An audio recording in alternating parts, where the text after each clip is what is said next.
ललिता विद्यापति के पास आई और पूछा, आप कौन हैं और भयानक जानवरों से भरे इस वन में आप कैसे पहुँचे? आपके आने का प्रयोजन बताइए ताकि मैं आपकी सहायता कर सकूं। विद्यापति के मन से बाघ का भय पूरी तरह गया नहीं था। ललिता ने यह बात भांप ली और उन्हें सांत्वना देते हुए कहा, प्रियवर, आप मेरे साथ चले। जब आप स्वस्थ हो तब अपने लक्ष्य की ओर प्रस्थान करें। विद्यापति ललिता के पीछे पीछे उनकी बस्ती की तरफ चल दिए। विद्यापति भीलों के राजा विश्वासु से मिले और उन्हें अपना परिचय दिया। विश्वासु के अनुरोध पर विद्यापति कुछ दिन वहां अतिथि बनकर रुके। वह भीलों को धर्म और ज्ञान का उपदेश देने लगे।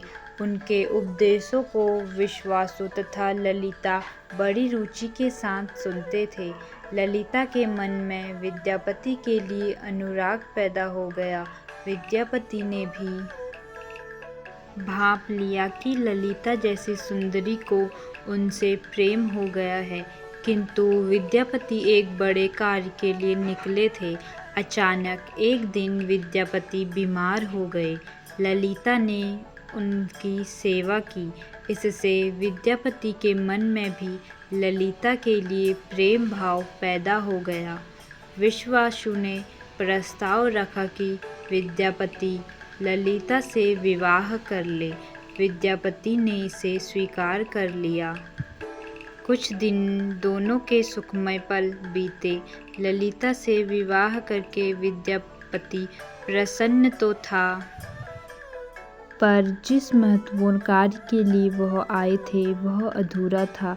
यही चिंता उन्हें बार बार सताती थी। इस बीच विद्यापति को एक विशेष बात पता चली। विश्वासु हर रोज सवेरे उठकर कहीं चला जाता था और सूर्योदय के बाद ही लौटता था। कितनी भी विकट स्थिति हो, उसका यह नियम कभी नहीं टूटा था। विश्वासु के इस व्रत पर विद्यापति को आश्चर्य हुआ। उनके मन में इस रहस्य को जानने की इच्छा हुई। आखिर विश्वासु जाता कहाँ है? एक दिन विद्यापति ने ललिता से इस संबंध में पूछा तो ललिता यह सुनकर सहम गई। विद्यापति ने ललिता से उसके पिता द्वारा प्रतिदिन सुबह किसी अज्ञात स्थान पर जाने और सूर्योदय के पूर्व लौट आने का रहस्य पूछा। विश्वासु का नियम किसी हाल में नहीं टूटता था, चाहे कितनी भी विकट परिस्थिति हो। ललिता के सामने धर्म संकट आ गया। वह पति की बात को ठुकरा नहीं सकती थी, लेकिन पति जो पूछ रहा था वह उसके वंश की गोपनीय परंपरा से जुड़ी बात थी, जिसे खोलना संभव नहीं था। ललिता ने कहा, स्वामी, यह हमारे कुल का रहस्य है जिसे किसी के सामने खोला नहीं जा सकता, परंतु आप मेरे पति हैं और मैं आपको कुल का पुरुष मानते हुए जितना संभव है उतना बताती हूँ।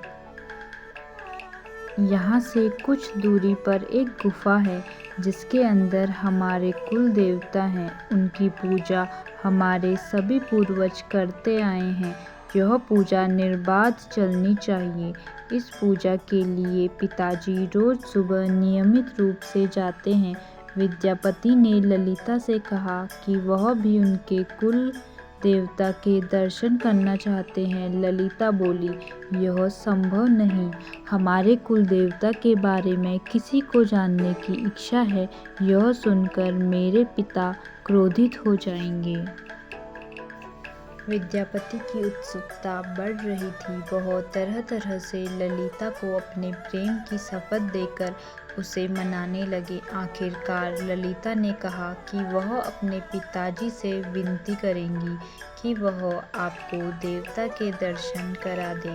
ललिता ने पिता से सारी बात कही। वह क्रोधित हो गए। ललिता ने जब यह कहा कि मैं आपकी अकेली संतान हूँ, आपके बाद देवता के पूजा का दायित्व मेरा होगा, इसीलिए मेरे पति का यह अधिकार बनता है, क्योंकि आगे उसे ही पूजना है। विश्वासु इस तर्क के आगे झुक गए। वह बोले, गुफा के दर्शन किसी को तभी कराया जा सकता है जब वह भगवान की पूजा का दायित्व अपने हाथों में ले ले।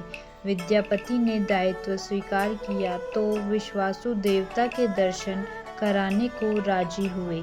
दूसरे दिन सूर्योदय से पूर्व विद्यापति की आंखों पर पट्टी बांधकर विश्वासु उनका दाहिना हाथ पकड़कर गुफा की तरफ निकले। विद्यापति ने मुट्ठी में सरसों रख लिया था, जिस रास्ते में छोड़ते हुए गए। गुफा के पास पहुंचकर विश्वासु ने विद्यापति की आंखों की काली पट्टी खोल दी। इस कथा को पूरा सुनने के लिए भाग 4 देखें। धन्यवाद।